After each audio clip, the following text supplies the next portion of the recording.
Þá kom að þriðja lið á dagskrá, Gleráreyrar, aðalskipulagsbreyting, til máls tekur bæjarfulltrúi Andri Teitsson.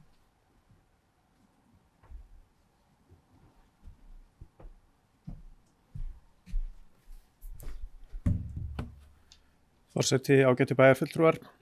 Þetta er liður 4 í fundargerð skipulagsráðs dagsettri 14. maí 2025.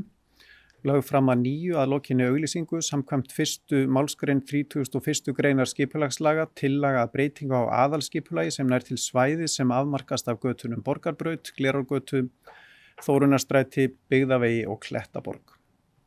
Í breytingunni felst að landnotkun svæðisins breytist í miðsvæði þar sem auk uppbyggingar verslunar og þjónustu verði heimilt að byggja alltaf 250 íbúðir.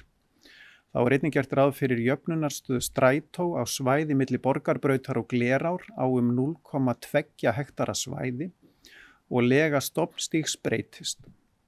Athugasemdir bárust frá 3 aðilum auk umsagna frá Norðurorku Minjastofnun, Heilbrigðis eftirliti Norðurlands eystra og Vegagerðinni.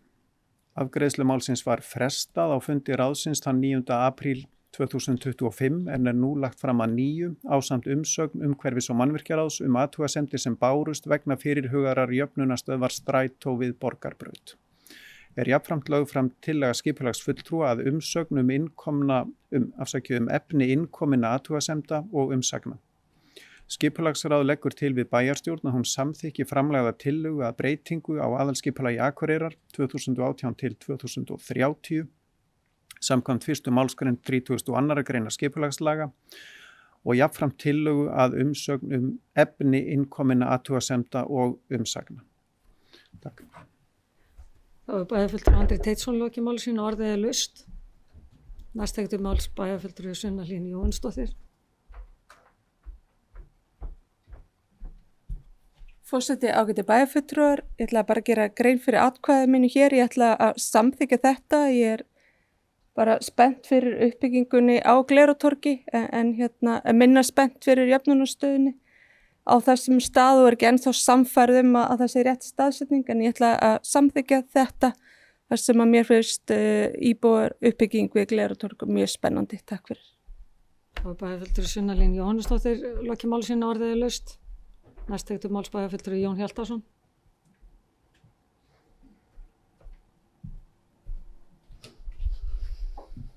Forseti, bæjarfulltrúar. Það var rætt þéttingu byggðar og bæjarfulltrúar lýstu sig mjög þess fýlsandi að byggð væri þétt og hér erum við svo sannarlega að tala þéttingu byggðar. Það er ekki sama hvernig aðeins er staðið. Við ætlum að brjótast inn í hverfi hjá Lundi, við ætlum að fara inn á Hvannavelli, við ætlum inn á tjaldsvæðið með eitthvað sem er úr takti við það sem er í kring. Hins vegar höfum við höfum þétt byggð inn að við Eyrarlandsveg. Það eru hús sem fellur nákvæmlega inn í húsaröðina. Við höfum þétt byggð við Hafnarstræti. Það eru hús sem fellur eins og flís við rass inn í þá húsaröð og enginn hefur hreyft neinum mótmælum við því vegna þess að það er það virt sem fyrir er. Núna ætlum við að fara að byggja á Glerártorgi, allavega ef allt gengur eftir að þá koma þarna jafnvel 9 hæða byggingar eða bygging, jafnvel. Og svona þéttingu er ég hlynntur.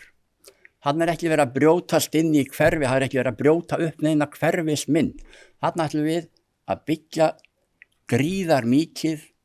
gríðarhátt miðað við okkar viðmið á stæðri lóð. Ég veit að við verðum gagnrýnd fyrir að samþykkja þetta að ætla að byggja 150-200 íbúðir á bílaplani. Þær raddir hafa heyrst og það eru bara gild sjónarmið. En ég held að þetta sé engu að síður rétt stefna og að þetta muni þá leið draga úr þeim þrýstingi sem er á okkur að öðru leyti að þétta inn í hverfunum. Að við sjáum nú að okkur og drögum ögn í land, virðum það sem er fyrir og byggjum í samræmi við það eins og við höfum gert víða í bænum og enginn hefur hreytt við því mótmælum. En ég er hlynntur þessari uppbyggingu á Glerártorgi þeirri fyrirhuguðu. Hvað varðar jöfnunar stoppistöðina þá náttúrulega hef ég þar hringlað og tuðað og verið bara eins og vindurinn, þið vitið, fram og tilbaka en ég held eftir að hafa hlýtt á málmanna, ég veit að það eru rök gegn, það eru gild rök gegn, en ég held líka að það séu rök með sem ég tek einnig marka og held að við séum bara komin á þann stað núna að við bara samþykjum þetta, byggjum þetta upp. Þarna verður viðhlítandi svæði næstu 10, 15, jafnvel 20 árin. Þegar fer að þrengja að alvarlega þá bara bætt úr annar staðar, bara sjálfsagt mál. Þannig að ég svo að fara ekki á millimála, þá ég hlynntur þéttingu byggðar sem gerð af virðingu fyrir því sem fyrir ekki öfgafull og að við grípum þá tækifærið til að byggja hátt, þótt að ég viðurkenni það líka sem hefur verið haldið fram að við ættum ekki að byggja nema 3,5 hæð með að við það hvernig sólin lætur við okkur, sem hann hefur reyndar verið afskaplega góð við okkur í dag. En við höfum þau sannindi frá 1927 eða fyrir jafnvel að við eigum ekkert að byggja hærra en 3,5 þá fjórðu indregna, helst bara 3 og þau rök sem voru færð fyrir því þau standa en þegar við eigum svona stakstæðar lóðir að þá ætla ég að segja já og amen og gleyma hinu þótt ég viðurkenni þau rök og bara segja já, við skulum endilega byggja hátt á þessum bílaplöðum okkar. Takk fyrir. Það bæjarfulltrúi Jón Hjaltason lokið máli sínu orðið laust. Sem fleiri hafa ekki hvað sér hljós, þeir sem geta samþykkt þessa aðalskipulagsbreytingu, gefa merki. Það 9, nei, varstu ekki með, jú. Móti, engin, 2 sitja á.